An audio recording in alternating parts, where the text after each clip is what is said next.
Okay, I wanted to show you guys a setup and what I would look for when I'm trying to set up my things at home. And this is a little bit of a disaster back here, but basically I'm kind of in the same COVID thing everybody else is, where I've got a couple people living with me because work schedules are so crazy. I'm watching my granddaughter and stuff. And so she's moved into my studio room. But I actually really prefer working out here because I love the view. Okay. And because this is a north facing sliding glass door, so I get all this light with no sun on anything I'm doing, which is really great natural light for painting. Not everybody is this lucky. And for many, many years, and even when I'm in my studio now, when I can use it before, I didn't have this kind of lighting. So basically what I normally do is I have like a fluorescent light, a work light of some sort up above. You can get, if you don't have one already, or depending on where you're working, you can get a cheap one for like $10 at Home Depot, a work light, and just kind of put it on the ceiling right up above where you're going to work. And that's great for fill out light. But the fluorescent lighting is also very cold.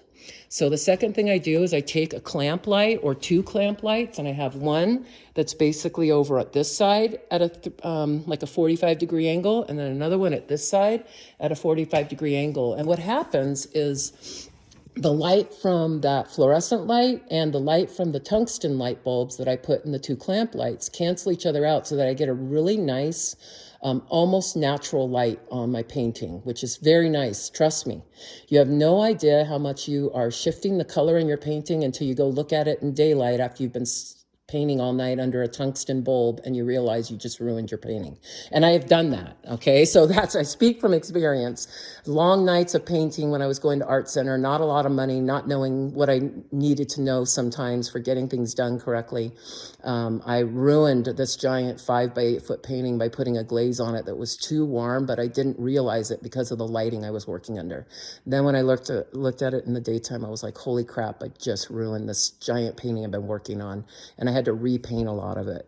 So I do suggest that. Not everybody's going to have an easel like that. Doesn't matter. I've set up lots of things in lots of places. So one thing that worked really well for me is when I was working these giant paintings, is I set them up against the back of my couch, and I put a sheet on the ground so anything that dropped wouldn't get on my carpet. And then I would put a couple paint cans, set them on the ground, and set the canvas up on top of the paint cans. I've been where you guys are at. You know, I did so much painting at home because of homework and stuff with going through school and my 5 kids that it was really hard. So I know that you guys can set up like locations. It might not be ideal. One thing you will want to do is have some sort of ventilation. So when I'm painting, I like to open this door up. I just like the natural air anyways, but if I can, I'll also set up a fan. I might set that fan up so that it's basically blowing across my workspace and pushing fumes away from me. Or you can set it up, depending on your space, you might set it up so it's sucking the air out the window. That might be the better thing, especially if you're in a small space. Or set up a couple. Set up one fan over on the side that's pushing air from in front of you, and then another one that's pulling it out the window for you, okay? I got this little cart years ago, and I just have never gotten around to replacing it. It's been with me through like school. So I've had it for many years. It's kind of falling apart. It's a cheap one from like Staples or Office Depot. This is my palette here. We're actually going to set up a little bit better palette for you guys. These are just used ones. But you guys are basically going to set up the same thing. I've got this one here was set up for my intermediate demos. The other one was for my beginning classes. It's basically just a piece of foam core that I have on the list, and then a piece of glass, and then you tape it. That's all you're going to do is just take some duct tape and tape it down. Okay. These were great for storing things. They give us lots of room. You can see by the time you get to the end of the semester, especially if you're still working on a project that isn't quite done and you're starting a new one, that having all this room for your paint makes a big difference. And they're pretty inexpensive. Buying the stuff to make one of these is less expensive than buying one of those boxes with the lid on it. I really don't like the boxes with the lid because they're actually, even the big one is only about half this size. So it doesn't give you very good big mixing space. When we start working in class, you are going to need to mix out your whole palette. That's one of the things. You're going to have to send me a picture of it. So you're going to do it. You're going to need to mix out the palette. And you're going to have 6 colors across here with the tints and shades off of all of them. So what you want to do is make sure that you've got the room, and it's just a lot easier to do it in the beginning. You can get the piece of glass at Home Depot. It's just a 16 by 20 inch piece of glass. The other thing you can do is look at like Hobby Lobby or someplace for like a cheap clip frame that comes with the glass, not acrylic, but with glass, or something that's been clearanced out that's got a 16 by 20 inch piece of glass in it.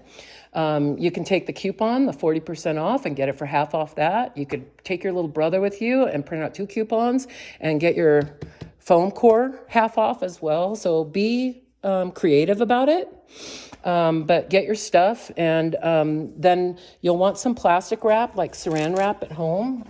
I buy these in the 2-packs for at home. And I just keep one here and one's in my kitchen for cooking. And then I can cover up my paint. You can see this is from last semester, last May. It's still really soft. This one I just ripped this morning, moving something on it. But so this is how we seal up the paint once we've mixed it so that it stays good, so that we can keep using it over several paintings. We put a little bit of oil and we seal the plastic really flat so that there's no air underneath it. And then that plastic helps save our paint underneath so that the paint remains usable. These are all my colors from doing the glazing project last semester for intermediate, and they're all still good. So I could be using all of these again. These are some of my colors. You can see that I can push down in them. They're still soft and still very usable. Some pigments, just maybe you didn't get it sealed right or whatever, and some pigments do dry a lot easier. Like this one is drier, but these are drying out from just being open all the time too. This one's got some wet stuff still in it. So you guys are spending a lot of money on materials. Anything you can do to save money with a cheap version. This is very environmentally friendly because when we clean off the paint, we use that scraper. Let me grab it. I left it over here. We use our razor blade scraper, and I'll show this to you guys sometime in class. And then we just use this razor blade scraper, and it scrapes all the way down so that you have a perfectly clean window.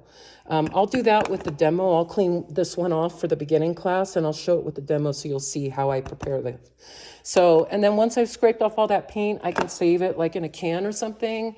Every city is required by law to have hazardous waste days that you can dispose of hazardous waste for free. And I know like the city of Irvine has them. I used to post the things for them and stuff, but you can take all that. Now, obviously it's different. When you're in class, it's a whole lot easier and it's a hassle, but you just have to kind of decide what your level of commitment is to trying to make sure you're not adding to whatever problems we've got. So that would be my recommendation. You can set up your painting. You want to set it up somewhere that you've got a backing or something. You can get like a tabletop easel if you want. They're not very expensive, but you can also just set up like a bunch of books, a bunch of heavy books, and then put like a towel underneath so that you don't get a mess on your table. And then just rest your painting against those books. And if the towel's kind of anchored under the books, it's not going to move. So your painting's not going to move. And you'll find that'll actually be pretty good. I've got a little table here. It's got a still life thing that I brought home last semester for doing the still lives for the painting class. But I've got this table. This is where I set up my still lives that I'm working on. I can clamp the lights either up on here. I can put another chair or another tripod, whatever it is. Like I use chair backs for years as a way to clamp my lights and have them shining on what I need. That's typically what I use when I'm painting here, is a chair on each side, because I don't have like a million tripods. So hopefully that kind of helps with setup. And then you'll notice that I've put a towel on the ground to keep me from getting stuff on the floor. This is my box of rags. I threw this sheet in, so I haven't cut this sheet yet. But basically, I brought home a bunch of rags last semester, but my suggestion is just to take a couple t-shirts. Like I've got some sheets in here that ripped that I'm going to cut up and add into this. But the rest of these are like cut up rags from like shirts and material that I had left, or old jeans, anything like that. You'll find that towels and t-shirt material work the best. But yeah, just cut up some small pieces, and I'd say about the size of your hand. Okay, and that way you'll have enough to use for a painting, but when you're done, you can throw it away. You don't have to keep it around, or put it in your jar, and then you can use a new one the next time. And I'll use, like, sometimes on my paintings, I'll use a half dozen of these at a time. And then this is the rag that I have sitting down here, so when I'm working, I just set my brushes that I'm working with on it. They don't roll away from me, because they tend to roll away. They don't roll away from me. It also keeps me from dripping more paint places and stuff like that. I can get rid of it if I need to. So hopefully this helps seeing kind of how I've got it set up. I do have a chair normally here because I like to sit when I paint. You might want to stand. That's totally fine as well.